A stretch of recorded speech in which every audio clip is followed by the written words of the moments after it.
Do you have a seasonal game? A piece of interactive video game entertainment that for some reason tickles you just the right way when it's a certain holiday or any other cosmically insignificant flick in time? Well, I do, and it's quite nice to have this yearly yearning to return to one title or the other just because of the mood of the season, combined with the nostalgia over all the other times you've done it in the past. It's like watching Die Hard over winter time. It forms this sweet little one-man tradition, and it's a cool sentimental thing.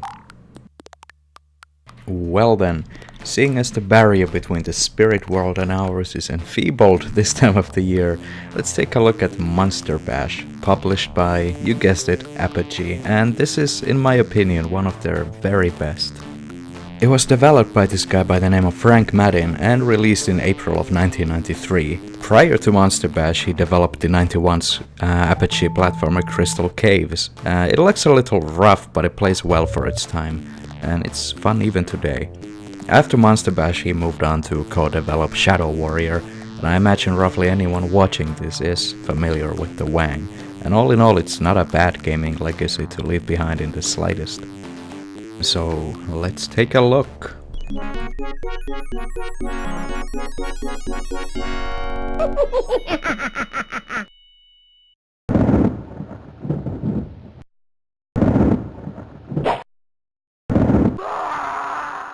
The game sets its tone quickly with a dash of the 90s edge with the seemingly innocent style that in the end isn't afraid to show gallons of blood. In Monster Bash you play as Johnny Dash, who sets out on a quest to save his and everyone else's pet dogs, the most beautiful creatures in the world, and for equality's sake everyone's bastard cats too. To help him on his journey, this creep underneath his bed has given him a magic rock that works as infinite slingshot ammunition. I was jealous of it as a kid and I still am to a degree. Appropriate for the time, this game too was released in the shareware format. The first episode is free, but you got to pay for the rest. Nowadays you can grab it from Good Old Games, and it's even on Steam, much to my surprise. In my mind, it's easily worth the price to see what I missed out on as a kid. Besides the nostalgia, it's a polished platformer that frankly looks remarkably recognizable and plays well even to this day. Allegedly, the system requirements were a little harsh in their time, mixing digitized sound effects, detailed sprite art, and various sound systems for music. I'll admit that I'm not a tech head, so it's a little beyond my understanding, but I do remember running into problems playing this as a young'un, even with a 95 compact Presario. As for the gameplay itself, I would say that it's hellishly difficult. You're granted an infinite number of saves per level, but the saves are always set to the beginning of the level. You'll also have to work with a limited amount of lives, so there is some form of attrition in learning how to beat a level without wasting too many lives and then just acing it. And by difficult, oh boy do I mean difficult. The stages are fairly large, and sometimes they include these inescapable death traps and pitfalls.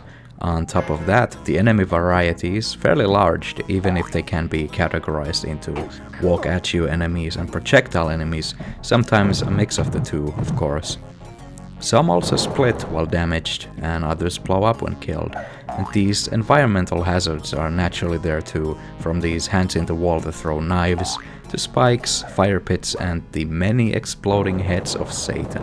The moral of the story is that out of the 3 difficulties, do yourself a favor and pick the easiest one, since the settings only affect the amount of hit points you have per life. Of course, the handling of a platformer contributes greatly to its difficulty, and in this game it's a bit of a mixed bag. I for one like it. There's this degree of inertia to it. Jumping takes a split second as the character rears up before springing upwards. The running starts are often required for the trickiest leaps, and even turning around at full speed takes a moment as your momentum carries on. It doesn't really feel unfair or arbitrary, at least to me, but it certainly has a bit of a learning curve to it. I played this way back as a kid, and I only beat the first episode a time or two. Nowadays it still holds my attention, but beating the game is a really tricky task, and I'd need to sit down and sink some hours into it to pull it off. Despite this big element of difficulty, I think it's aged really well. As I've said, it's really pleasant to look at, and the gameplay isn't bad in the slightest. The music composed by Rob Wallace, while not the most memorable of the soundtracks, does a great job of combining these spooky and catchy tunes at the same time, and there isn't too much repetition to it. You'll never really find the same track playing through 2 levels in sequence. But on top of all that, the game has a lot of charm to it. The sprite art is very lively, the enemy variety, while predictable, is nicely varied in mechanics, and the environments are memorable, and it's always a blast getting back to it and subsequently getting my ass handed back on a spooky platter. I recommend you try it out if you're into these seasonally appropriate games, or platformers in general, or if you're just another RPG junkie looking for a fix. Either way, it's a great game. So, for now, take it easy and have a nice day, holiday or not, and I'll see you on the next one. Bye bye.